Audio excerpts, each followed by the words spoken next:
Hello, welcome to this video on infinite limits. We're going to talk about what happens when a limit does not exist and what happens when a limit does exist and they go to infinity. And in video 2, we're going to talk about what happens when we go, as our x values go to infinity, and look at the limits there. Okay, so here we are. All right, so let's review. The graph of the function f of x equals x minus 1 over x minus 1 times x minus 2 squared times x minus 4 to the power of 3 has a hole at 1. Now, why is there a hole at 1? Well, when we cancel a factor top and bottom, this produces a hole or a removable discontinuity. Now, we have vertical asymptotes here for factors that did not cancel in the denominator, and you need to pay attention to the powers. So notice here we have an asymptote at 2, x equals 2, okay, and the power on it is 2, so I'm going to have essentially double asymptotes there, okay, so that's what we call an even vertical asymptote. And kind of some examples of this are here and here. Now, both of the function endpoints can go up towards the asymptote, or they can go down, right? That's an even asymptote. And then we also have odd vertical asymptotes when our power is odd, right? And that makes sense. Even, odd, odd. Okay, so here we have vertical asymptote at x equals 4, and because the power is odd, it's an odd vertical asymptote. Now, visually what happens? Well, you have endpoints, right, of your function that go up and down at the same time, okay, or it can be flipped. So visually, here are kind of examples of what they look like.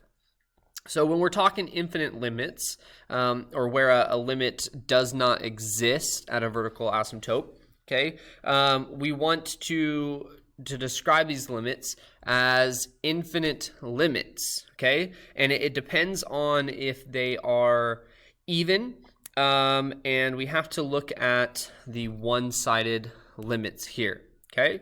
So let's go ahead and look at these, and we're going to use our knowledge of even and odd vertical asymptotes as well as the holes, and we'll see example 5 where we have a hole. Okay, so here we have example 1, the limit as x approaches 2 from the right, and if we calculate this, okay, we're going to get on top, we're going to get 5, and on the denominator we're going to get 0. This is undefined. Okay, so what we want to do is go ahead and do some sign analysis.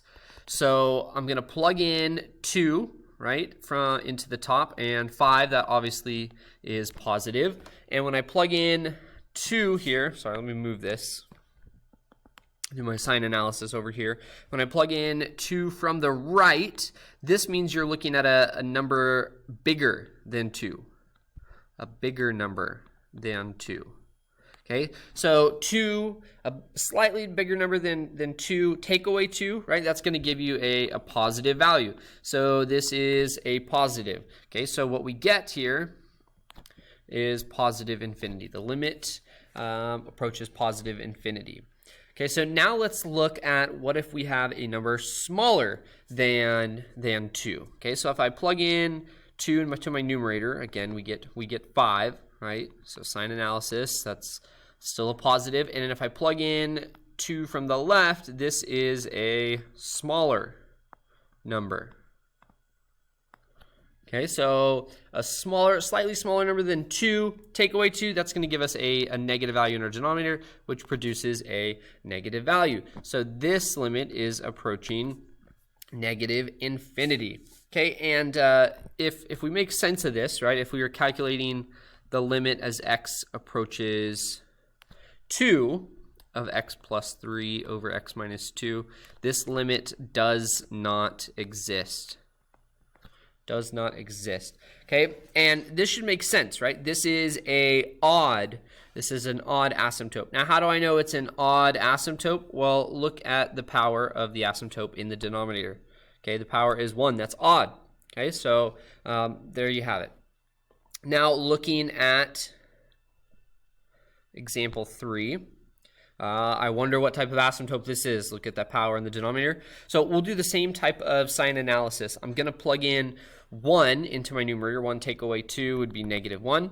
And in our denominator, if I plug in 1 minus 1, we get 0. So again, we'll do some sign analysis. I plug in 1 into the top. We got -1. So that would be a negative value in our numerator.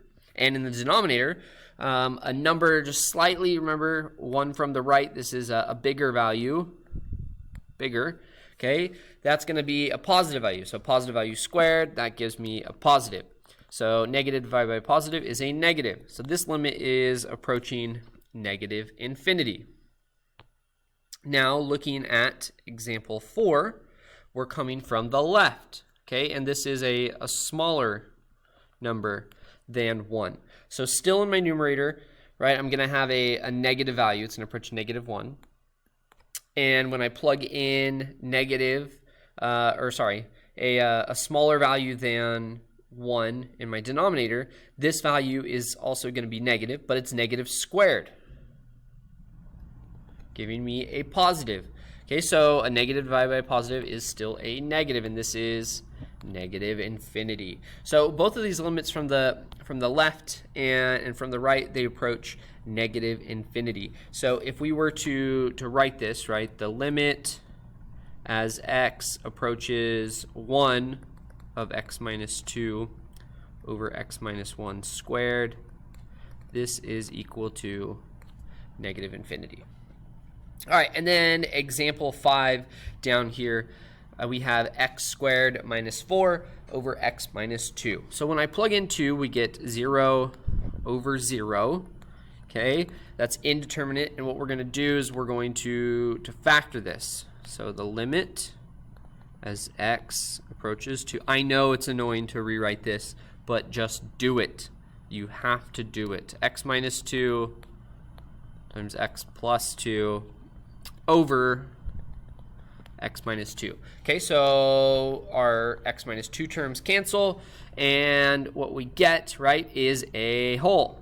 This is a whole at x equals 2. So this is equal to the limit as x approaches 2 of x plus 2. And when we plug this in, we obviously get 4.